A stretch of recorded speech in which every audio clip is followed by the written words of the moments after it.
Hey guys, let's talk about this week's episode of The Originals, and it was another good episode. We're really setting up the pieces for the showdown that is going to ultimately happen with Celeste and some of the Michelson family. Now, it turns out that the four witches that did not basically had to do the sacrifice in last week's episode that did not rise because of the harvest. The big question was, where did all that power go? Where did it channel itself?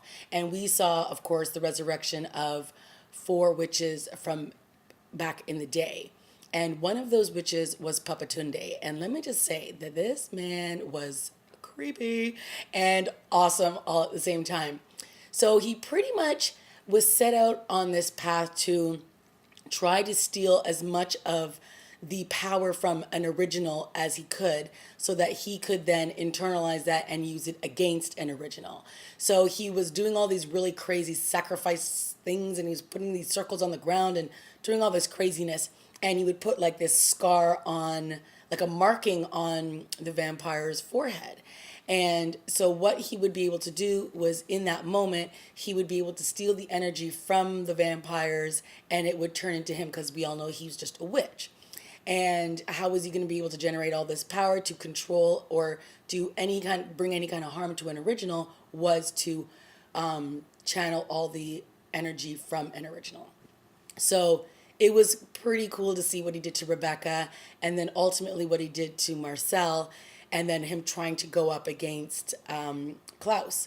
And of course, right at the last minute when he had Klaus and he was about to put the marking on his forehead, Elijah found Rebecca and was able to use the blood of a witch, which was basically from Haley, because I guess Haley's what, part witch, part werewolf, part vampire. I don't know. I mean, she's not really part vampire, but her baby is.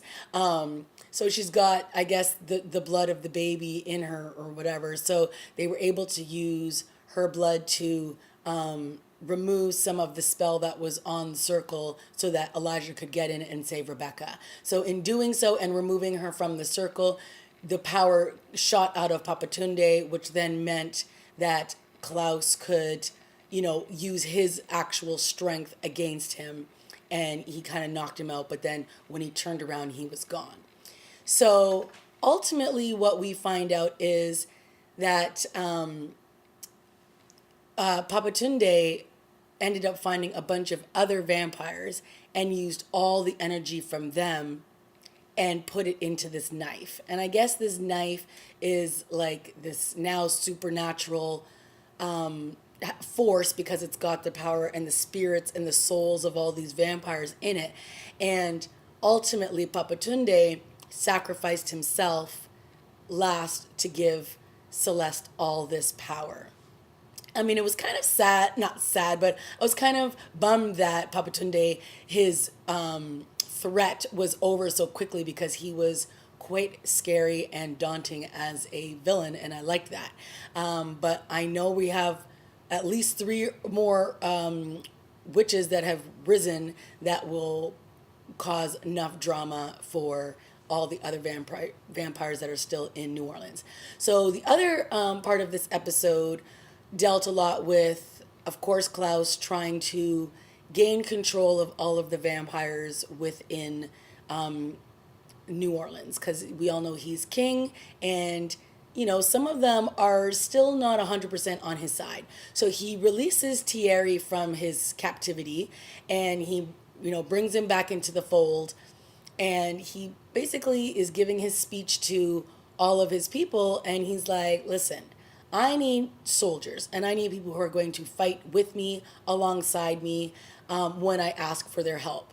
And of course, not everybody is Team Klaus.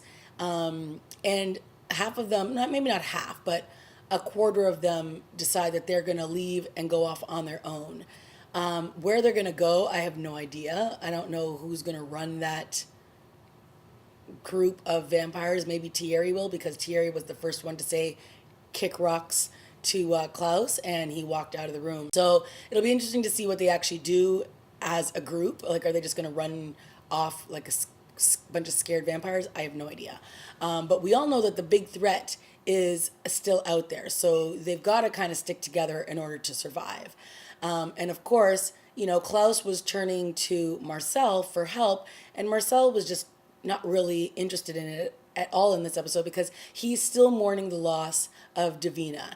And I really do like the journey that Marcel is going on with this loss because I really believe that he looked at Davina like a sister to him, and he really cared about her. And so the fact that the sacrifice didn't work and she is still technically dead, he's devastated. And I think he's clinging to the hope that if they are able to get rid of these four witches that have risen, then ultimately maybe the four that were supposed to rise, the young girls, will come back to life. And hey, if that's something that Marcel can hold on to, that's great.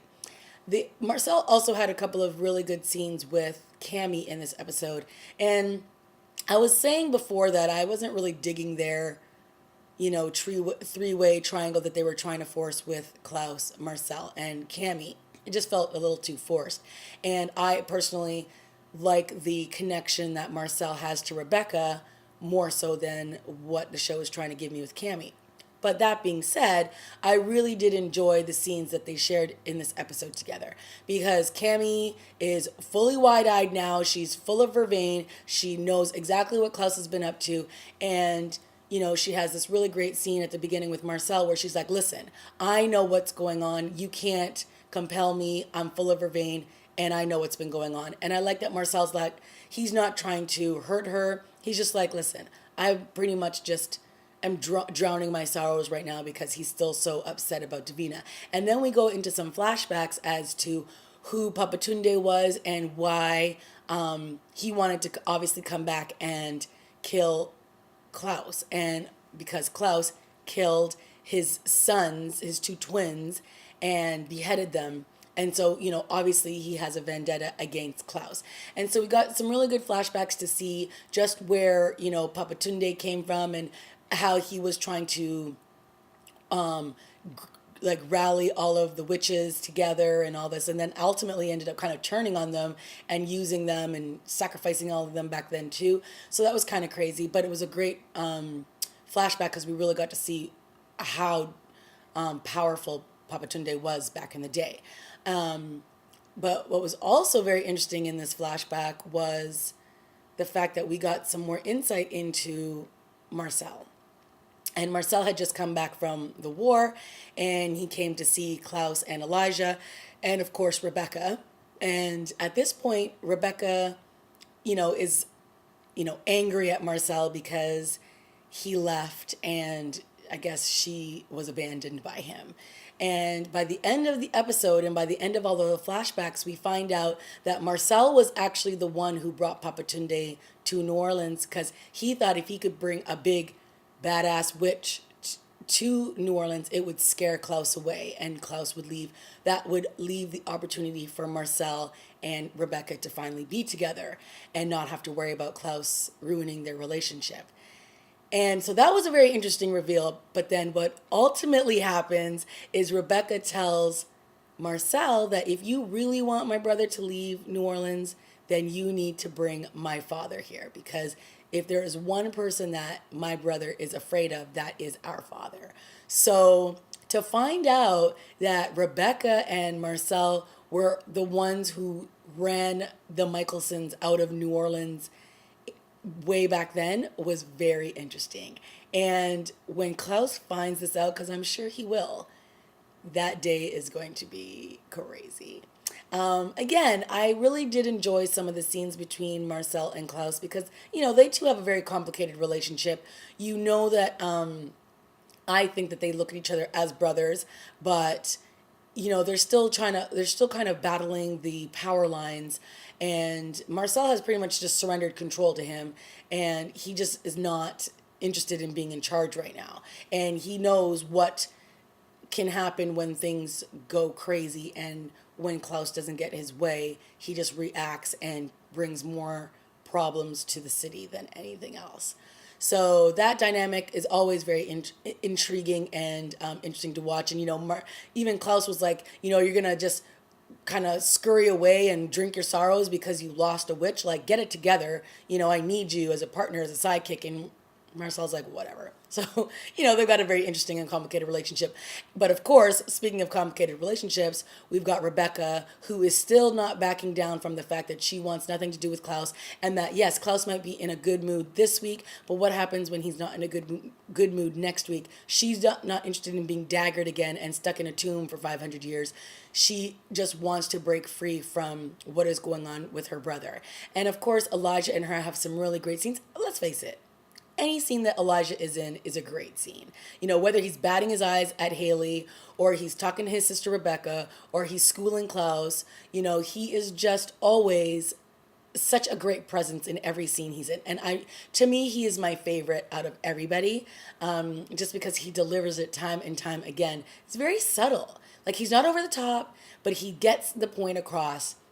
And that's what I love. Every scene he's in, like, you just listen to what he's saying, because he's just not speaking just to be like to hear the sound of his voice. So I'm a really big fan of Elijah. And, him talking with Rebecca, saying, you need to stop trying to go against us because all this does is create more problems. Like, you trying to team up with Thierry just brings on nothing but drama for us. And, and he knows that Klaus is unpredictable, but at this point, he thinks that Klaus is doing everything he can to keep the family together. So, is Elijah, again, going to be disappointed by Klaus? Probably. But you can see that for Klaus, or for Elijah, it's all about family, and he'll do whatever he can to keep his family solid. And of course, Rebecca calls him out because she reminds him that him being in love with Haley is worse than anything that she's doing, because that is just going to blow up if they actually act on these feelings. And of course, Klaus is going to be upset. But, what does Klaus want? Everybody? He wants Haley. He wants Cammy. He just, wants everything for himself, right? Of course. But will be very interesting to see what happens. And, I can't wait till Celeste actually reveals herself as the real Celeste and not somebody who's hiding in somebody else's body. So when that actually happens, look out. It's going to be a very interesting and bumpy ride, and I can't not wait. All right, guys, that has been my review for the originals. Still really liking all these episodes. They've done a great job so far this season. Let me know what you think. Leave a comment, like, subscribe, all those things, and I look forward to talking to you guys again next week. Okay, bye.